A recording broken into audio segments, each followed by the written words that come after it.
So this is going to be interesting, isn't it? Yeah. We're going to try and roll. We're going to just roll for the whole thing. Normally when we film these days, we stop and start, but it's basically one long conversation over an hour, but we just stop the cameras in between the bits. Yeah. And we realised that some of the best conversation we were having were in between the filming bits. / some of the most incriminating conversations. So... Should we just get started with the questions? Yeah, let's go with the questions, yeah.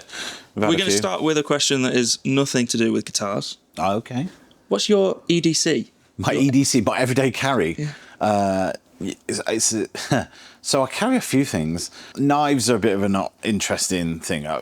I see knives as tools, right? So generally I have a Leatherman arc daily, which I use for everything, which is this... I've had Leathermans all throughout my whole career, and I carry on using them now. And like, I go to guitar shows, I've got a Leatherman. Yeah. You know, I've got one in my bag right now. It's just a tool that's freaking useful, and the Leatherman arc is the latest one. And there's always been one failing or something wrong with every Leatherman I've had, like, and most of the time it was down to the knife steel being pretty Billy Basic. Soft or just not? It doesn't hold an edge particularly well. And I don't even think that's particularly fair, but for me, I like really good knife steels. I've got some of my histories in metallurgy. I really, like my main project, big project in my first degree was metallurgy based. So I have a real thing for like working steel, heat treating it and tempering it and stuff. And I love the engineering behind that. But I also know when people are just pumping out dog poo, so I get a bit funny about it. Anyway, the new one has what's called a Magna Cut, which is a blade, which is a type of steel. I can't remember that. It's got like vanadium in it. It's got niobium in it, I think. And anyway, the long and short of it is it's always like a Goldilocks blade. So it's hard, holds an edge, is tough and not brittle. That is like that is probably the perfect everyday tool. But as a knife that I use every day, because every single person who's working in the building's got a knife because they use them to make stuff. They're surprisingly useful in every day. It's not like I'm carrying a Bowie. It's like machete, it's typically it'd be about a 3.5 inch blade, 3-inch blade. The ones that we have in work are locking, because in the UK you can't have a locking blade to carry, and I don't carry a blade generally because I've got no requirement to walking around with the kids. No. But in work I use a Spyderco. Yeah. So I have a collection of different steels and different blades, and it's a whole weird hobby. This is another side of you, isn't it? Yeah, it is. It's the engineering thing. Again, I've always been loath to sort of discuss it because people think you're weird because you're into X. And I'm not into knives. I'm into the metallurgy behind the thing. If I had the time, I'd have my own forge. Right? Yeah. Some of my favourite content on YouTube is knife making, or like forging, or making Damas steel, or things like that. So we were watching last night. We were watching Royer is a guy who makes very, very, very expensive ornate works of art. They're not really knives. He makes all sorts, but they're all Damas steel. And is that the same as Damascus? Yes. I think it's like champagne from the Champagne region. Right, I think you can, if it's not made in Damascus, you can't call it Damascus steel. Okay. I don't know if everyone's going to tell you off, but I think it's like that. It's like, oh, is it really Parmesan, or is it powdered dry cheese? No one knows. So yeah, EDC, probably a Spyderco generally, just because it's a bit of a beater knife. If it was a tool, it'd be the Leatherman. Yeah. Cool. That was a rant. Yeah, it's fun. It's fun to see. I think people, as we do more of these, people get more interested in you. Yeah, maybe. Poor buggers. Yeah. But do you know what, though? It kind of answers why I'm into the engineering side of it a lot. Because I think we've talked about this with other things as well, like cars, like watches especially. Yeah. It's always linked back to the engineering and how something actually works. Yeah, I think so. I go deep dive on most things. So, like, the thing is, the deepest dive I ever went was with pedals. Yeah. I just dug into it, and here we are. I could have easily have been a knife maker. I could have easily have made my own watches. I love all of these things, but pedals was where I went the deepest on, and I ended up doing this. But I think it's not just knives, watches, whatever.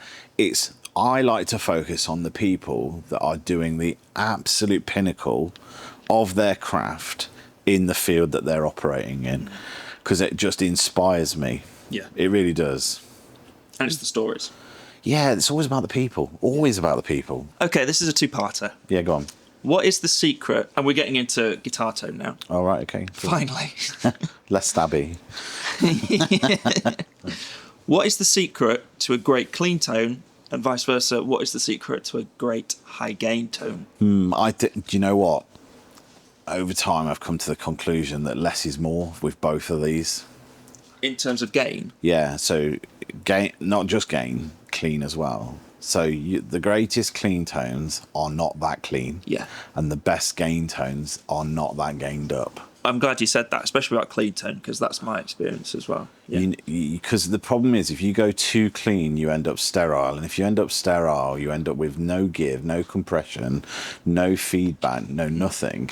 And it's a real problem, because you then can't really interact with it. It's just a bit harsh, a bit soulless, not that enjoyable to play. Whereas if you've got something that's it's got a bit of character, either a little bit of compression, a little bit of give, a little bit of sponginess, or just on the edge of crunch, Yeah. that's the best clean tone. Yeah. Because it puts you in a place where you can bounce into the crunch, bounce back down. You can do more with your hands. It's more lively. Yeah. It's, if you have a clean tone that's flat, dead, no focus on the frequencies that the guitar is based on, which is mid focus, it's just dull. And I know there are a number of amps, I'm not going to name any, that have done, right, this is the perfect clean amp, and it is the perfect clean amp because it's flat, lifeless. They've never succeeded. That's always the issue I've had with quote unquote pedal platform amps. They can be sterile, lifeless. Well, look around the room. Are any of these any of these amps pedal platforms per se? No, you wouldn't say so. I'm not calling you Percy. I was going to. They're not really, are they? I mean, they can all be put into a place where they tape pedals very nicely. Probably the least comfortable one to tape pedals is the orange. Yeah. But that works great with certain pedals as well. So You just got to find the sweet spot. Yeah, that's part of the challenge and fun, isn't it? Yeah, of course. So I think that's clean. Yeah. Again, reverb is a different question. Like, do you need reverb to have a good clean? I think a lot of people don't play without reverb, but I don't like it. Okay. I don't know what it is. That's interesting. It's not that I don't like reverb. It has a place.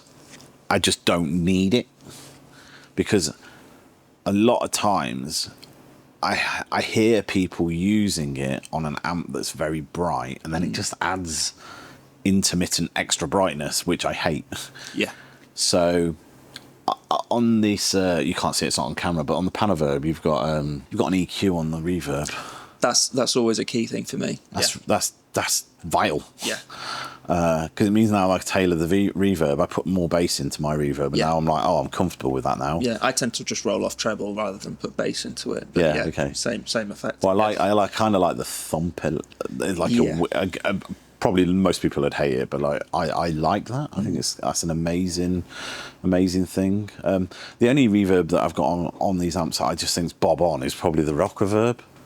All right. The orange rock reverb is just like, it's great, Yeah, works. Just dial it down, perfect. I've never heard anybody say that about that amp either. Like, Because it's not designed, you wouldn't think even though it's sort of in the name, rock reverb, you don't buy an orange for the reverb necessarily. No, absolutely not. Why would you? Yeah. But on the clean channel with the verb, it's you just it works perfectly. Yeah. So that's clean. I think gain, again, less is more. I've got some really high gain amps here, and for me personally, bear in mind, I'm not a high gain aficionado. Some people are really good at dealing with it and like Fluff, for instance, on YouTube. Yeah. I like watching his channel because I like the high gain tones he gets. Yeah. And I love how obsessive about it he is. Mm-hmm. I've been following everything he's been doing on old Mesa Boogies. Yeah. I'll focus on the old bit because he's got like a deep forensic knowledge of rectifiers and triple rectifiers, and I'm just like, I like this. This is good knowledge. It was his video that pushed me to buy the new Bogner Uberschall Ultra. Yeah. Which is, doesn't fit in the tone calyx.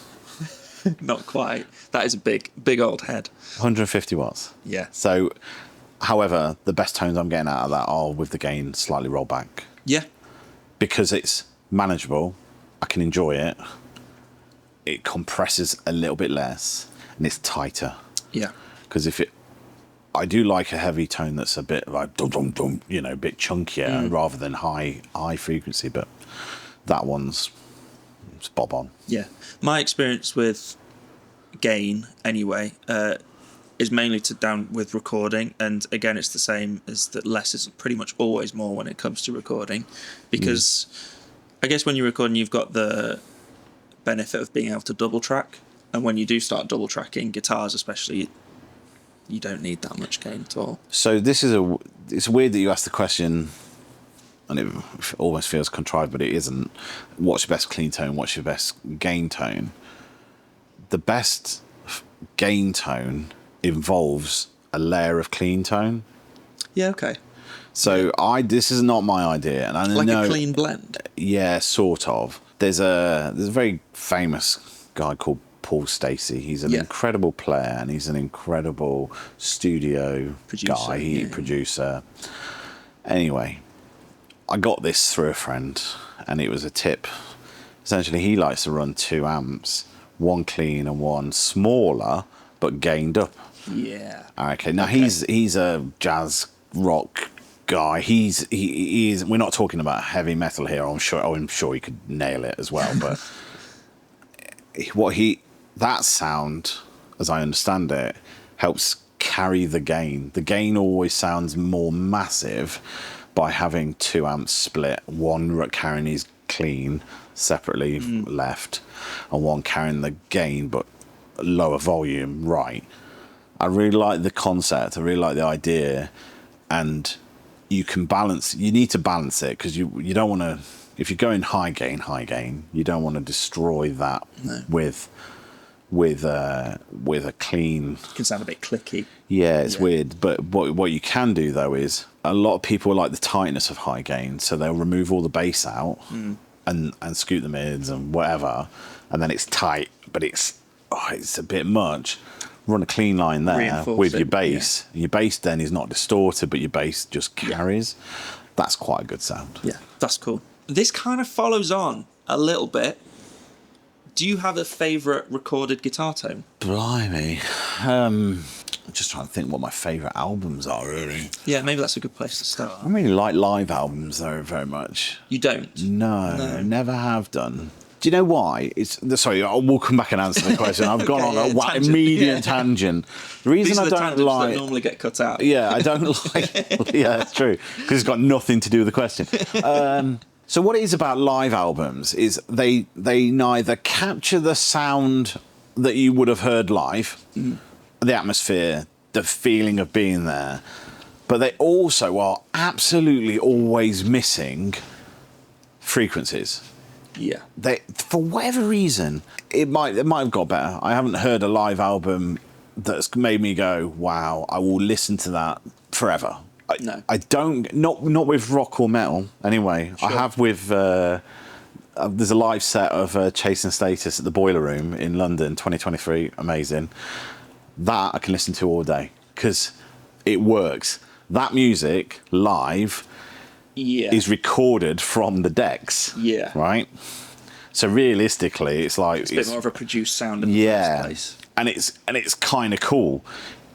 Guitar-based music live, for some reason, and do you know what? Actually, I'd love people to come back at me and say, "You're wrong. Check these albums out." I think for me, when it comes to live albums, my favorite one that comes to mind is the John Mayer "Where the Light Is," and I like that because of the moments the musical moments within that album, but I've never listened to it thinking this album sounds great, which maybe is where you're coming from. Yeah. It's not sonically, maybe it doesn't hold up against an album in a studio, but I like live albums for the little moments musically. Which I agree with. Yeah. Especially if you've been there, I guess. You'd be like, it's kind of cool. Like, it, I guess, yeah. I wasn't able to go and see Muse live at Wembley because I ended up being deployed to Afghanistan. But actually, was it the timeline was? No, I was on the pre-deployment exercise. So I was learning Pashtun and stuff, ready to deploy, but I couldn't go and see it. What year was that? It was 2007, that was. I think I might have been again. I had tickets. Yeah. And it was like I had to sell them. Did Biffy Clyro support them?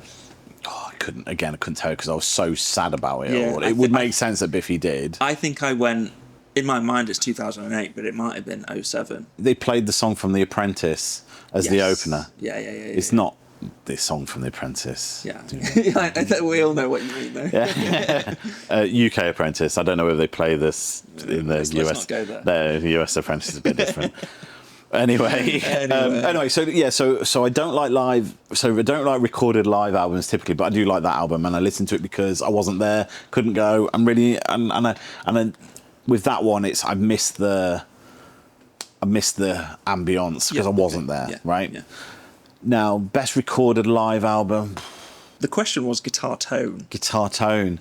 I used to say it was like Van Halen or one of those. Yeah. But then or Toto. Yeah, great choice. Right, but the reason I sort of changed my mind is because I heard the dry tracks, like as in just right, and the Van Halen one is a particularly stark example. It sounds okay. This is the wider question of guitar tone, isn't it? Is most guitar tones that sound great in isolation will not work in the mix. So when you hear his isolated guitar tracks. Don't get me wrong, I'm not Van Halen. I am not the producer for Van Halen. I have no clue how they managed to make such a good guitar sound from such going in. But the isolated tracks were not great. That's interesting. Yeah, okay. Right. But the whole album sounds amazing. Yeah. Same with Pantera. Pantera. I can imagine. Yes. Any one of those albums, they're amazing. And again, Rammstein, just the sounds there. If you're not into Rammstein, then you're not into it. But like, it's simple, it's easy. Toto though, way up there. Bit of a I hate to say underrated about Toto, but yeah, maybe in terms of a guitar tone point of view. The thing is, those two were picked out particularly by me because I think on an album, the best guitar tone for the music that was presented was probably Michael Jackson Bad. Or Thriller. The guitar tones for that was just stellar. Great. I wasn't expecting those answers as well, so that's interesting. Bit weird, I know. When do you want to call in back up? Call him back up. She has got my back. It's yeah. I don't know. Is she busy? Georgia, are you ready? This is a bit weird, isn't it? Because now I'm somebody else. Yeah, no, I'm gonna pass you the microphone. You grab it because that's a bit awkward for me. Okay. Right. Okay. So I know what you do, but I think I do. Well, who are you? Yeah, that's a good question. Maybe let's start there. Well, I know who you are. Who are you? Mrs. Thorpy. Yes, but what's your actual name? Georgia. You're that. Yeah. I am Georgia. 50% of Thorpy FX. Am I right? 50% of Thorpy FX. Yeah. Greater than some of your parts. Hopefully. Yeah, I think so. On some days. Just on Sundays. Not on Sundays. Some days. We set up the company together. Yeah.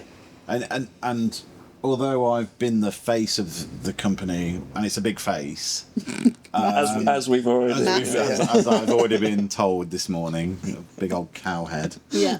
Actually, this is a good point. You were the one who got me back into pedals because I had a real long break. You'd fallen out of love with it, hadn't you? Because it had been a long time evening hobby when you were, bored in the evenings in the army, and then took a few years off, and then when we met, you found loads of photos, didn't you, on my Well, you're not even fine. I wasn't snooping. You showed me. You see, that's like most men's nightmare. What are these photos was the question. I was like, what photos? And I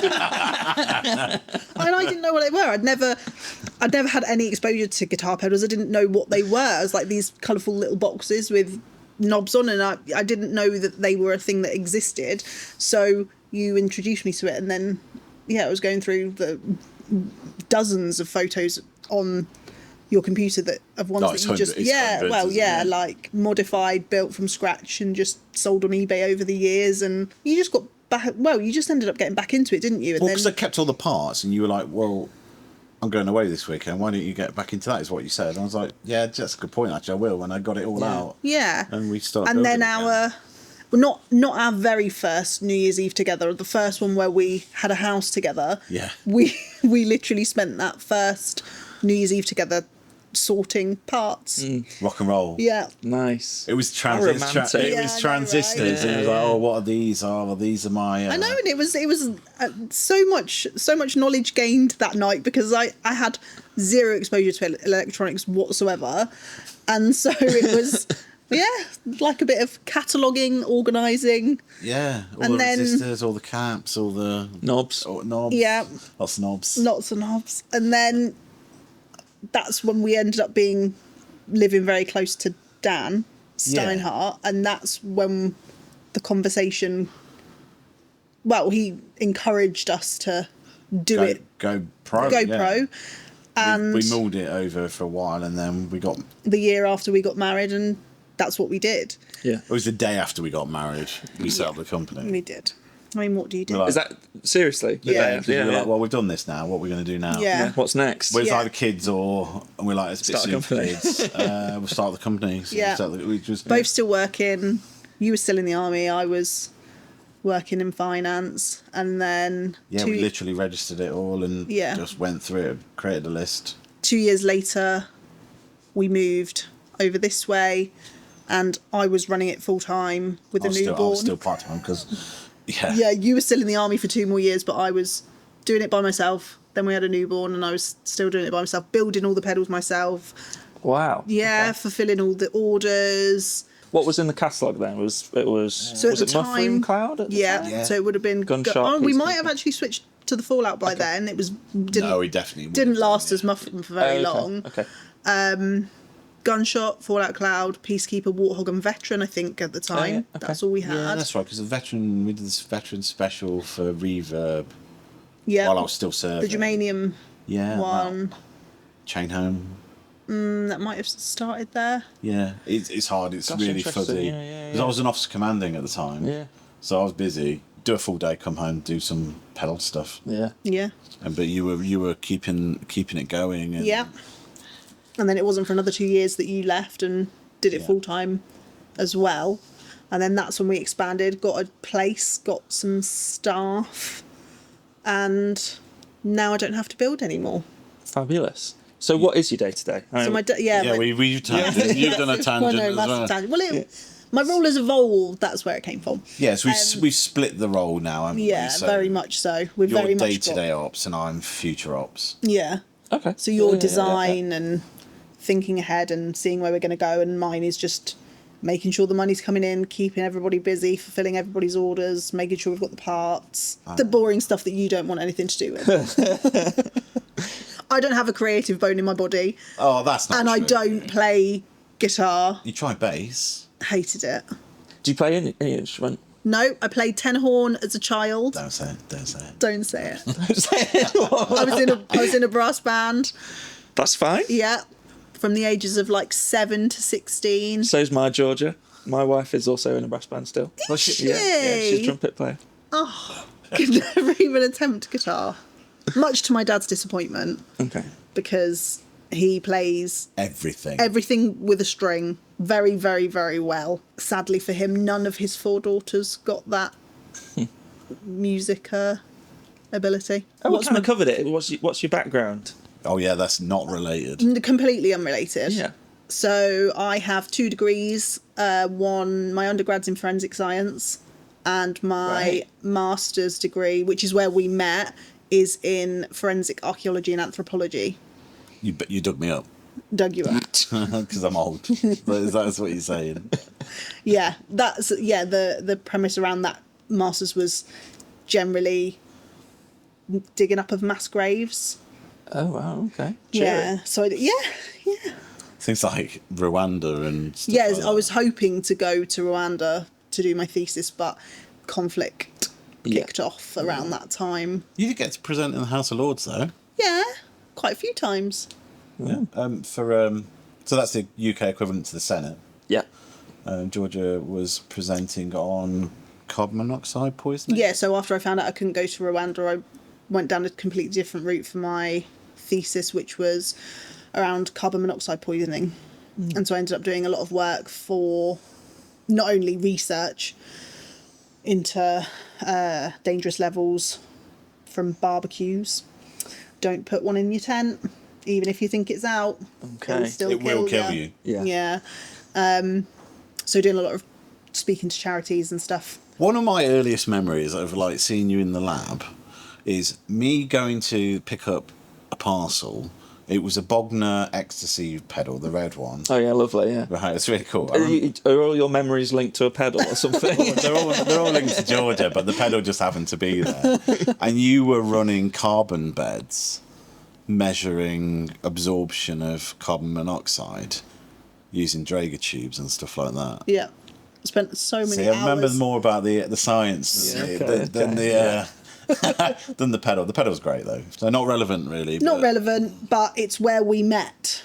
that is relevant. So And in all honesty, if it wasn't for you, this just everything we do here, what we've done, what we've created, it just wouldn't have happened. As a non-guitar player, do you have a favourite Thorpy pedal? Oh, that is a good question.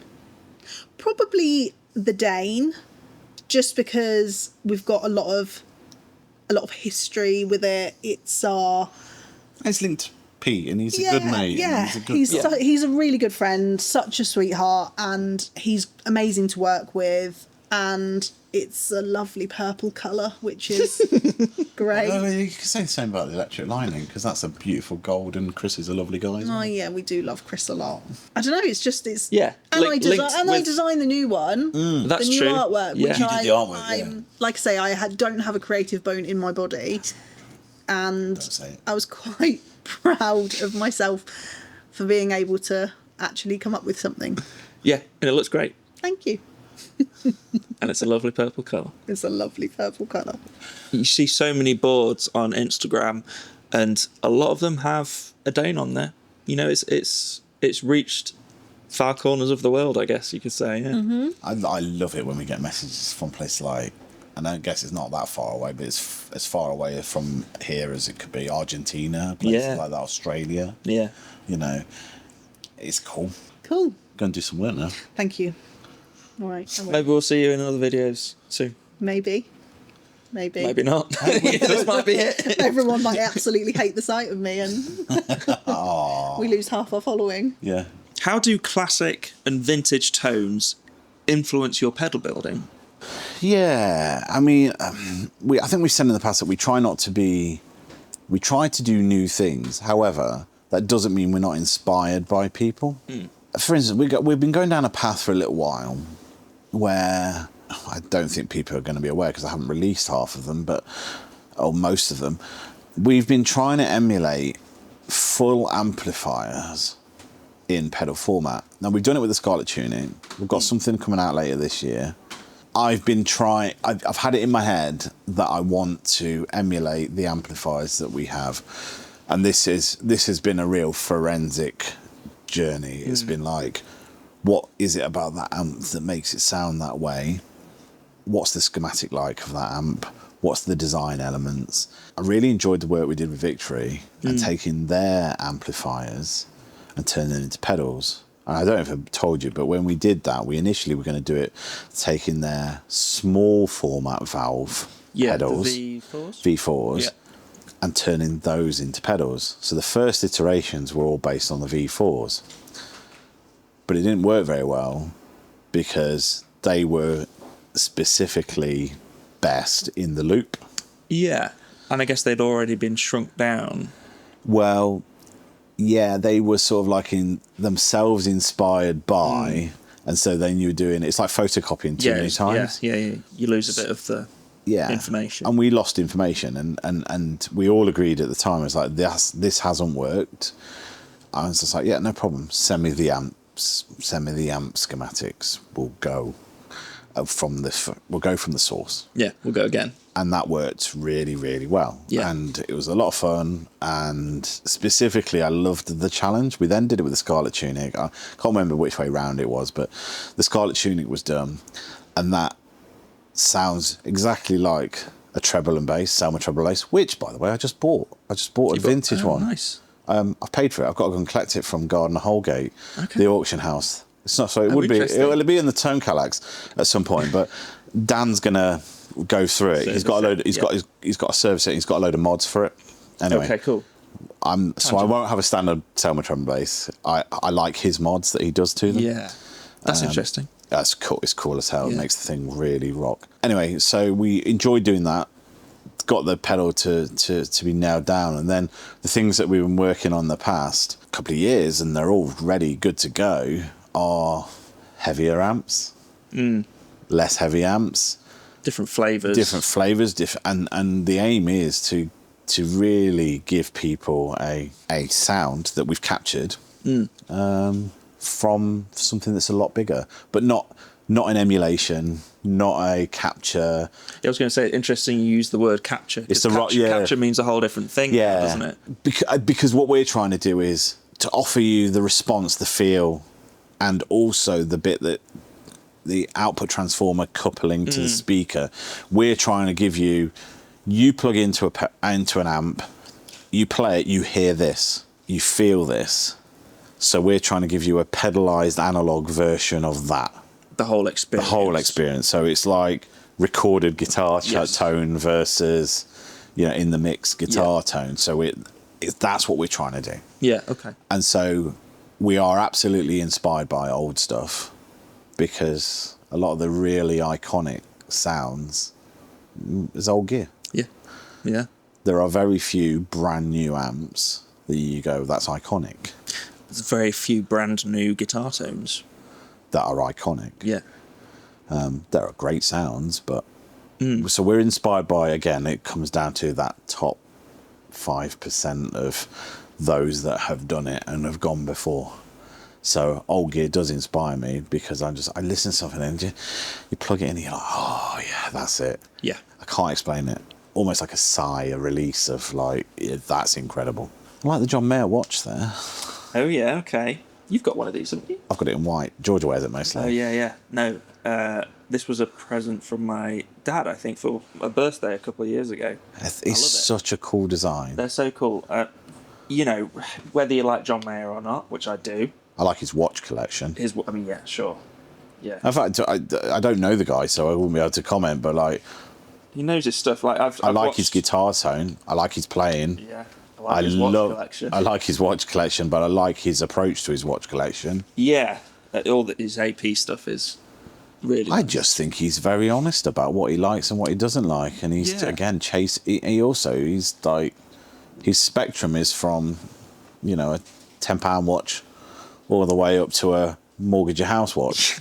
Yeah, and what I liked about these G-Shock specifically is he could have easily just said, oh, I like these colours, do that. But they actually have a story with those old Casio keyboards. Yeah, like they're all based off those colours. Which I used to have as a kid. Yeah. Because they're toys, aren't they? They're like Casio toy Yeah. keyboards. I also had one. I got a little keyboard as a kid, and it was a Casio keyboard, and I remember it had these orange buttons, and you press it, and it bossa nova. I remember pissing my parents off with it. So no, I like stuff like that. It brings me joy a little. And as we keep saying with a lot of things that we are into, it's also about the story as well. Not just the thing, it's the... Yeah, because the story elevates it past just pure capitalism and consumerism. Yeah. It's like you have a connection to the thing. That's important to me. I like the way things feel. Like if I'm using it, if it feels good to use it, then it makes the whole experience a lot better. Yeah. Same with guitars. Yeah. I'll have to This show is you my my, time. because I've got a white Casio G-Shock that's Japanese Yeah. manga artwork. Oh, yeah, I think- Mikey bought it for me. Yeah. It's wicked. They do some cool stuff. I am a fan. G-Shock fan. Yeah. Yeah. I saw, you nearly bought one yesterday. It was like, I said to Georgia, do you like this one? She was like, oh no, it's too rounded. It's too, I went, look closer. It was a G-Shock ring. Right, so you wore it here. It's a little working G-Shock watch. Hilarious. There's a ring. Yeah. I was like, that's amazing. it's We did not buy it. Yeah, that's cool. It's a bit much. That is cool though. Wear 5 of them, Yeah. all different time Nothing zones. What's been inspiring you lately when it comes to designing pedals? Ooh, well, the amplifiers, absolutely, and trying to find a gap in and amongst the Me Too stuff, because there's been a lot of people doing very similar things. Yeah, trying to find a gap, because a lot of people have been trying to do, again, the sort of the blues breakers, choose screamers stuff, which is fine, but trying to find a gap that sort of, Left of that. yeah, but also complements it, because I understand why people like those. So we've just been trying to do lots of different things. I've got some huge projects on the go at the moment, which they've been going on for years, and we're really working on them. But it's what's really funny about this game is like everyone thinks oh yeah, I'm doing this, that, and the other. We're busy. We're just trying to get these certain things over the line. The thing that we're releasing in around October, November is just absolutely massive. Yeah. And I'm looking forward to it coming out, because it's a collaboration. I'm proud to have done it, and I think people are really going to dig it. So there's that. So that's what we've been trying to do. We've been listening to our customers. We've had a big process of trying to turn everything from the steel to the black. Yep. We're getting towards the end of that process, and because we're getting towards the end of the process, we've been able to listen to what people have said and said, like, we're going to offer the stuff that we've discontinued, but we're going to offer it as custom shop items. Yeah. First ones we've done are T-Medic and the Chain Home. I have Chain Home here. Do you want to see it? Yeah, we could touch on the chain home now. Why not? There you go. So, Remind people the camera angle is a bit further away today, so I might have to you can come back to it later. But remind people who might not know what the chain home is. So this is probably our most limited pedal we did, because I think we only ended up making limited production pedal. We've done like ones, like before, one of one piece unique. We've done those. This is based on the Vox repeater. It's a tremolo circuit that's reverse sawtooth, so it's quite choppy. Yeah, it's quite an interesting sound. It has the boost circuit that went on to go into the Dane, but we did that to elevate the volume, because tremolo has a weird effect in that your brain hears the average. Like perceived volume. So perceived volume is lower than actual volume, but you can then boost it to get it to and that's the punch boost forward. from the Dane. Yeah. Oh, right. Slightly changed, but it's yeah. very, very similar. And then we've essentially, you can order it if you want it. That's it. Like it says Mark II. How long ago was that discontinued? Because I've got a sort of a timescale in my head, but I don't know how. It's over 5 years It's a long ago, time ago. because it never made it into the V2 format. Yeah. So it was one of the bigger pedals, and it never got transferred over. So I think we're talking actually 6 or 7 years ago. It might even be longer than that, because it's your 10th anniversary last year, wasn't it? Last year, yeah. So because I spent some time at Soundgas. Yes. Quite a long time ago. I would say longer than 7 years ago. And they had quite a few chain homes, and they were really excited about them. And that's the only time I've ever played a chain home.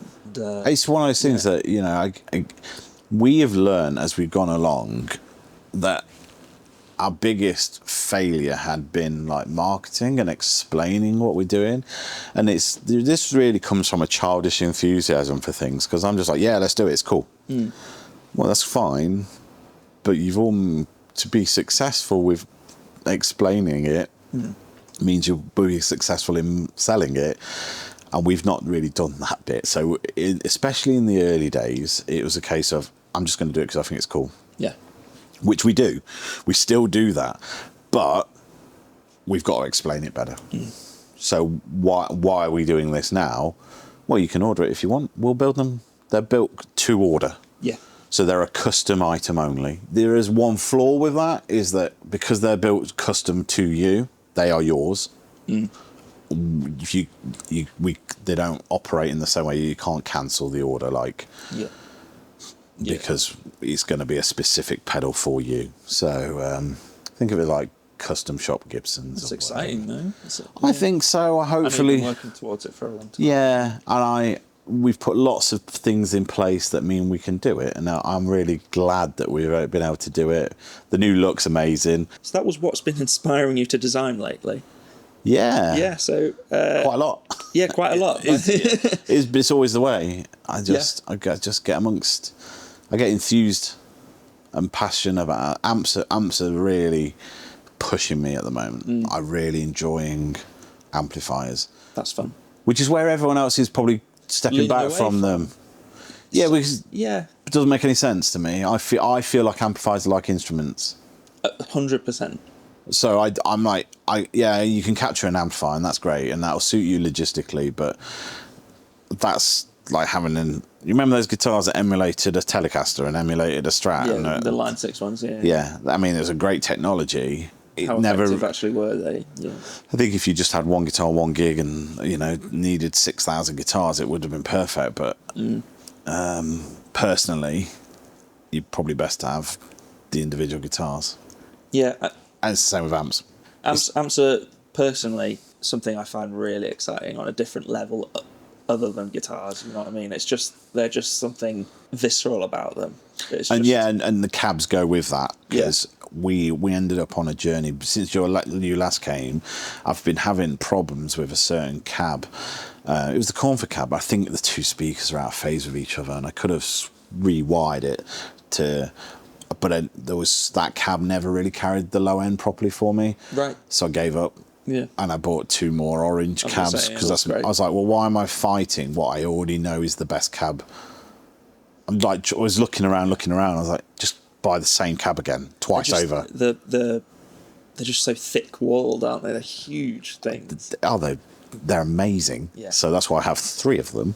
And what it came down to was my OCD really liked to have the proper cab with the proper head. And I really wanted the Cornford to have its proper cab, but I didn't like the cab. Now the Cornford sounds so good now. I'm like, I'm over the issue because I cannot. Who cares? It sounds so much better through that cab. Yeah. Are they greenbacks? They're vintage 30s. Okay. Yeah, the vintage 30s. Greenbacks are all right. I prefer vintage 30s. I've either got vintage 30s in those. So there was same speakers in the Cornford cab. Interesting. But it just wasn't working. And I put an A-type in there to try and balance it out. It had no low end. And I was like, where's the low end go? I think they were out of phase with each other and have always been. Yeah, that way. So I'm like, I rewired it and I was like, it's still got no low end. So I need to opposite one of the speakers. But I'm either in vintage 30s or G1265 Heritage, which is a Celestian speaker. It looks old. Is that the sort of? Is it got like grey hammer tone? Is it the what? It's got a silvery back. You'll have to find picture to put up, but it says Roller Celestian on it. Right. Not the originals, just the reissues. An incredible speaker, very smooth. So I like those speakers or vintage 30s. Yeah. Generally, I've also got redbacks in I think it's redbacks in the Soldano. Okay, so. Have you run into any interesting design challenges recently? The biggest thing we found lately that's been a bit of an issue is we've been doing a bit of shrinking with certain things. Nothing that's out now, and it's to do with a pedal that needs to be very complex down the line. But to shrink it... Packaging? it into an enclosure? Yeah, or is it like just just trying to make a circuit that would normally end up being about this big down to like something that can go into a guitar pedal. And so you'd think it's easy enough, and it is. Good engineering is good engineering. You can make it work, but it isn't a straight linear design change.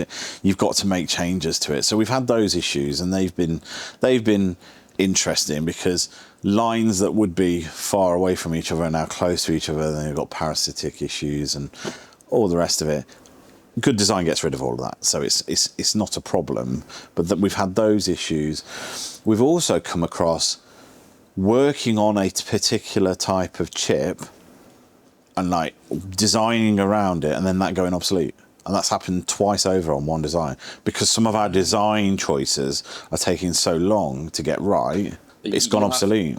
What does that mean in terms of electronics? Like Discontinued. Right. And I mean, you can buy them, but you want to be able to have longevity in selling them. Yeah, of course. We're not, for some of the thing we're trying to do, we're not using typical music industry Right. equipment. Okay. And chips. We're trying to do something clever. That's probably where we're don't. And that has caused us this because the things that we're trying to do go in fast moving consumer electronics. Right. And so they go bang, new one. Yeah. Out. So that's been an issue. But again, these are more frictions of what we do. The process of moving from steel to black has meant that I've had to CAD up a load of jigs because I've got several lasers that do the work to make this stuff, to laser it all up. And I love posting laser prawn videos.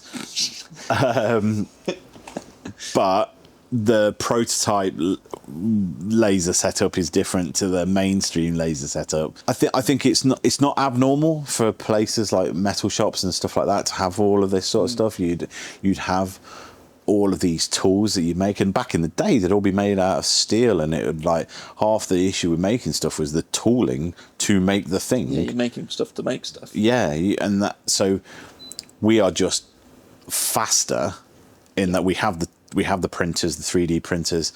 I can design it, print it, make it. We're making tools to make tools, to make pedals. Yeah, which is bonkers. How do you decide when a new pedal idea is worth pursuing? And I guess there's different stages of that, isn't there? Really, it's like. What do you mean, like whether it's worth continuing pursuing, or whether it doesn't take a lot to get me excited about an idea? No.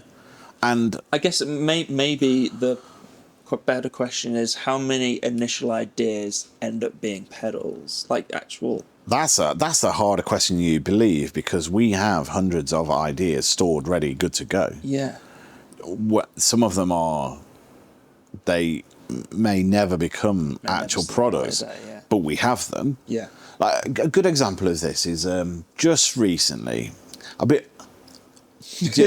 we just tried to go back to our roots, right, in some ways, and go, right, I like to build one-offs. Sometimes. We did the EAOs. We then got asked to do a few more EAOs. So we got the green one, which was 10. Yeah. And then a few people who missed out on the green ones were asking, and I was like, look, I've got some Tone Bender Mark 1 cases. I can do a custom run. I'm not advertising it. If you want one, here's what they look like, and here's what the thingy. Now, that was a lot of fun. We were going to go down a route of build. We had a pedal in the works, and part of the pedal wasn't working, but part of the pedal was amazing. And we were like, well, it feels like the whole thing feels stupid to junk it. So we stripped out half the circuit, and then we're left with this core of the circuit. I have been inspired by JHS's idea of making PCBs that people can make. Yeah. I'm not wanting to do that because the margins on that they must be very low, but he can do it because he's shifting 20,000 of them. So more power to him. That's amazing. So I'm gonna offer a kit. Yeah. We've got it all done, and the boards I'm waiting for them to arrive. I think I'm going to build one. You're going to build one. I've got the enclosure. I've done the artwork. It's all good. And essentially, what I want to do is get people to build how I used to build. Yeah. And so I'm going to make it Full circle. Yeah, but I'm going to make it so that you don't have to do what I used to have to do, which is to search for the parts. I'm going to give you the PCB that's laid out perfectly. The first one is spaced out as well, so that if you're never built before, you're not going to have the issues of shorts and stuff like that, because you're about 10 miles away from the next solder joint, right? So, I'm looking at you. I've got experience with mucking up pedals before. So the point is, it's been designed as a kit specifically for beginners. It's not a pedal that we do. It's not a pedal we're going to do, but it is a cool pedal. It's half of a circuit that we were working on, and then we just decided we like this half. I don't want to junk it. I want to use it, but it's just a bit different. Can you say what it is? Yeah, of course. It's a newly designed. It was going to be a fuzz and octave. Yeah. The octave just wasn't working. We've used the octave on a different style of octave on something else now, and we've gone a different route. But what that left with was a great fuzz. A great fuzz, and so the kit's going to be called Fuzz Remains, because that's what remains from stripping it back. It is different in that it's very interactive with what guitar you use. Mm-hmm. So if you're using Les Paul, it's very thick, and if you're using a Strat, it's still thick, but not as the guitar you use impacts it, and I guess DIY. Sort of. I'm trying to do everything I can to make it. You just need a soldering iron and you'll be able to do it. And the reason this is like the company I used to buy kits from, in the UK we're called Vibratronic, but in the USA we're called BYOC, Build Your Own Clone. Yes. Yeah. Keith made the most amazing kits. It got so many people into this and this. Then there was General Guitar Gadgets, which was a step down in regards to less fully featured. I loved BYOC kits. I always had, and then he's obviously decided to close the business for a reason. I just want to give other people the same experience as I had getting into it, hopefully hook people into it. The next generation. Yeah. Anything new in the Tone Kallax this week? Not new this week, but just cool stuff. Yeah, do you know, we've been inspired by... the Team Medic was inspired by this pedal a long time ago. I bought this pedal... and this is called a Antelope Morning Dew, which you'll be able to zoom in on. Yeah, I'll do some close-ups later. I just loved how the thing was and how simplistic it is. It's literally a 3-band EQ, bass, treble, and mid. Now, I liked what it did. I loved the frequencies. I loved the fact that it was active, and the 0 point is in the middle. They've got detents on them. Oh, so, I love that. So that is one of the best. I was like, oh, that's pretty cool. Sorry, that was a bit too passionate. No, we didn't do that with the Team Medic, but the detents. But just because I think one of them we couldn't get on detent, and it was like, well, if we can't get one of them in this detent, we're not getting it. So we're not doing all of them. But Morning Dew, equalizer, buffer. Just loved the whole simplicity of it. So when we made the Team Medic, we made the Team Medic to sort of emulate this simplicity, and then we added volume, and then we added boost, clean boost. And so essentially, I just liked. Oh, and I still believe that a good EQ on a pedal board is probably better than, if you've got 5 overdrives, great. Knock one of them off and put an EQ on. Yeah. Don't buy a 6th one. Don't buy a 6th one. Just buy an EQ, a really good EQ, plugging the newly released Team Medic, which has Tonebulance written on the side. Tonebulance makes it look like a little ambulance. We're trying to make our messaging better. Like, it's here to rectify your tone. And so this was an inspiration many years ago. And I was trying to get hold of one. There are not that many in existence, I don't think. I don't think I've ever seen not just a Morning Dew, but Antelope.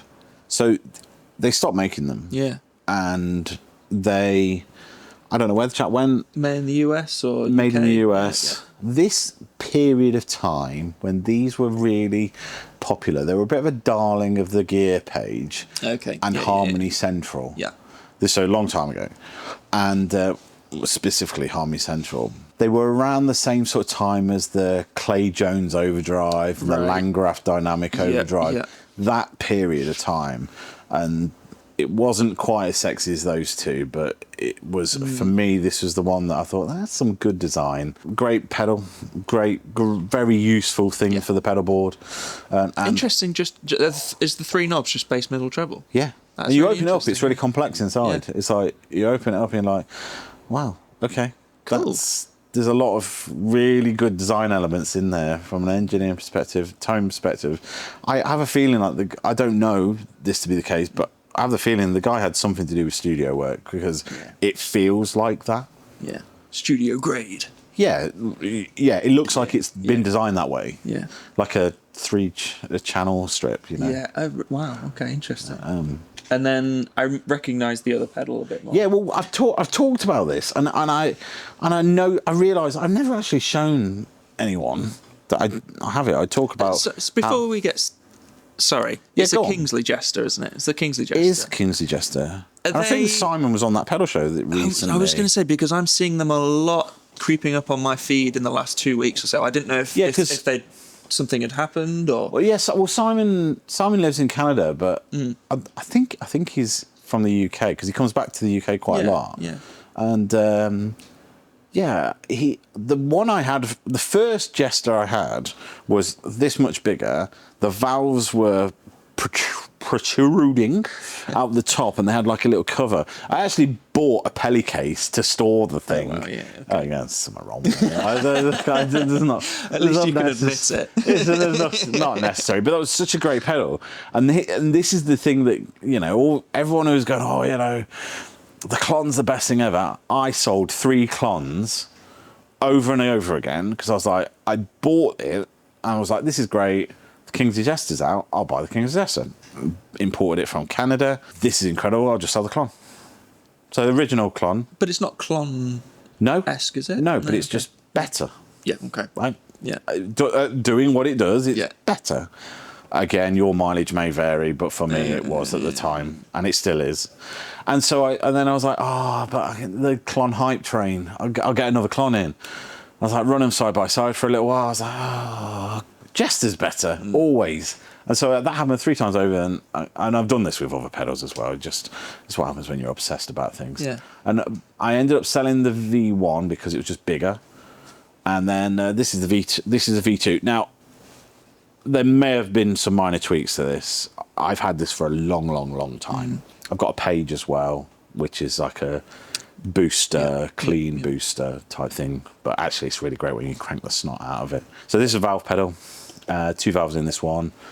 1 valve in the Page. And yeah, they're works of art. Is it amp in the box type thing? It's not an amp in the box. It's just a really good, fully featured overdrive and boost. Right. So one side's overdrive, the other side's boost. Yeah, I'm interested because, like I said, I'm getting fed them a lot right now. I'll lend you.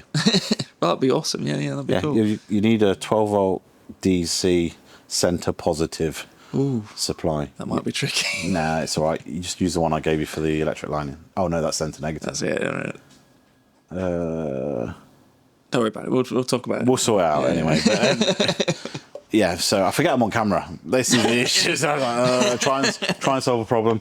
Anyway, yeah, so that's the Jester. So the thing for me is, at the time I was using smaller amps. I had a Blackstar HT5R because I had very little room to play guitar. And I think this cost more than the Blackstar Probably did. Probably considerably as well. In fact, and I was like, this is ridiculous. And I ended up selling the Blackstar buying the Cornford, and then I was running this into cut, which was glorious. It's just a core staple tone because I like it. It's great and stacks really well with our pedals. So It's all about because that's where you find yourself and your tone, stacking them. So if you're running one at a time, you're just missing out. If you're playing one at a time, you're boring. No, well, yeah, no. It's more you're missing out. I think you're missing out on something special. Yeah. Yeah, for sure. It's like the umami. Missing out on the juice. Yeah, you're missing out on the monosodium glutamate of the guitar world, which is stacking pedals. Okay. I think we're getting to that point now. Do you want to do another pedal? I can see another. Oh well, yeah. You're gonna have to. I guess this one is Is this a? This is a new release that's not out yet, so Okay, you're gonna so I'll have to hold this back. Yeah, well, you have to crop it out. I've been holding for a long time a whole load of germanium diodes. I've been waiting for the right time to sort of do this thing, and essentially, the Peacekeeper was designed as a low to low mid gain pedal, right? There's plenty of juice in there if you want it. It's asymmetric, and it's an active EQ, but I wanted to make a few changes. When I redesigned this pedal, I redesigned the PCB to allow this possibility. So we've done it. So we're doing a number of them for the summer. There you go. And then you can show it later. But this is the Peace Squared Keeper. Peace Squared. So you want more peace. We do want more peace at the moment. It's a germanium low gain version. So it's not a V2, it's just a special. It's just a special. Our specials tend to be more than just a colour. We tend to make some impactful changes. Yeah. And the impactful change is that this sounds different to the Peacekeeper, but this is a lot chewier on the sort of the lower gain sounds. We've sort of erred towards what the Klon does well with this modification. A bit more clean, Klon leaning. Bit more of that. Yeah. So, yeah, there you go. P squared. People will like that a lot. Yeah, I hope so. And we really enjoyed playing it. Is there a type of effect you want to make but haven't yet? Yeah. I want to make a noise gate. Okay. We're working on one. Yeah. Obviously, the obvious answer is a delay, but I've been really clear about that. We are working on one. It's just we're working on a platform. Is the noise gate, is it in conjunction with another circuit, or is it an independent? Yeah. See, the secret juice is what that will be able to do. It won't just be a noise gate. It'll be a noise gate and something else, but not a classical. It won't be like a high gain pedal and a noise gate. It's going to be a noise gate and then something else functional for your board. Yeah, I'm interested in noise gates because I've always turned my nose up at them a little bit. And I think that's just the type of player I have been. I've been playing a bit more with some gain the last few months, and I can totally see why people need a noise gate when they're playing with some chonk. Yeah, there are some great noise gates out there. We're going to offer something different than what those do. So their first focus is specifically, the vast majority are focused on heavy metal and the need to run huge gain that then is just clamped. Yeah. We want to be able to introduce something else in the mix and actually have a noise gate that can be used to become a bit of a secret sauce for your tone. We know there's a few guitarists that use them secretly as part of their tone, and the reason they do it is really, really cool. So we're taking inspiration from that, and we're doing what we're doing with our noise gate to give people the secret sauce. That's interesting. You're not giving, not giving a lot away. Something away, but not much. No, not at all. I'm always keeping powder dry, but just teasing us. It's inspiring to playing. I guess this, maybe this leads on from the noise gate, but what's one thing guitarists generally misunderstand about tone? And we get to the point where we think more is better and better is add more.